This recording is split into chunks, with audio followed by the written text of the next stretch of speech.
দেশজুড়ে বেড়েছে শীতের তীব্রতা। চুয়াডাঙ্গায় আবারও শুরু হয়েছে মৃদু শৈত্যপ্রবাহ। ঘন কুয়াশা ও ঠান্ডা বাতাসে বিপর্যস্ত হয়ে পড়েছে জনজীবন। ব্যাহত হচ্ছে স্বাভাবিক কাজকর্ম। হাসপাতালে বাড়ছে শীতজনিত রোগীর সংখ্যা। ভোর ৬টায় জেলায় সর্বনিম্ন তাপমাত্রা ৯.৮ ডিগ্রি সেলসিয়াস রেকর্ড করা হয়েছে। গতকাল থেকে সূর্যের দেখা নেই পঞ্চগড়ে। ভোরে ঘন কুয়াশায় ঢেকে থাকছে চারপাশ। হেডলাইট জ্বালিয়ে ধীর গতিতে চলছে যানবাহন। আগুন জ্বালিয়ে শীত নিবারণের চেষ্টা করছে দরিদ্র মানুষ। ২ দিন ধরে সূর্যের দেখা নেই কুড়িগ্রামে। শীতে বিপাকে পড়েছে চরাঞ্চল ও খেটে খাওয়া নিম্ন আয়ের শ্রমজীবী মানুষ। গাইবান্ধায় ঘন কুয়াশার কারণে সড়ক মহাসড়কে দিনের বেলা হেডলাইট জ্বালিয়ে যানবাহন চলাচল করছে। শীতে ব্রহ্মপুত্র ও তিস্তা নদী বেষ্টিত ১৬৫টি চরের মানুষ দুর্ভোগে রয়েছে। শীতের দুর্ভোগে দিনাজপুর ও হিলির মানুষ।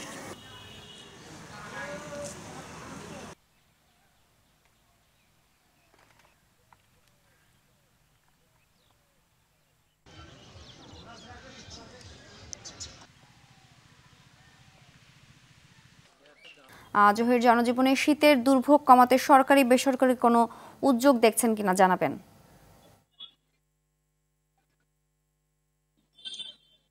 আসলে আজকে কিন্তু আবারও চুয়াডাঙ্গায় মৃদু শৈত্যপ্রবাহ শুরু হয়েছে, অর্থাৎ এর আগে ১২ থেকে ১৪ ডিগ্রি সেলসিয়াস তাপমাত্রা কিন্তু ওঠানামা করছিল।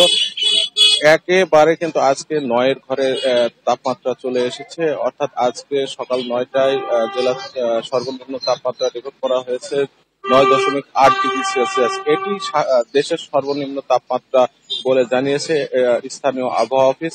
তো আজকে কিন্তু সকাল থেকে সূর্য দেখা মিলছিল না। সকাল ৯টার পর কিন্তু সূর্য দেখা মিলেছে, কিন্তু তা উত্তাপ ছড়াচ্ছে না, অর্থাৎ সূর্য কিন্তু লুকোচুরি খেলছে। আকাশে কিছুটা মেঘেরও ঘনঘটা কিন্তু দেখা যাচ্ছে। আর এই শীতের সাথে কিন্তু যে হিমেল হাওয়া তা কিন্তু কয়েক গুণ বেশি বাড়িয়ে দিয়েছে। আমরা দেখেছি এই তীব্র শীতের কারণে যারা খেটে খাওয়ার ছিন্নমূল মানুষ আছেন তারা কিন্তু সঠিক সময়ে সকাল সকাল কাজে যেতে পারছেন না।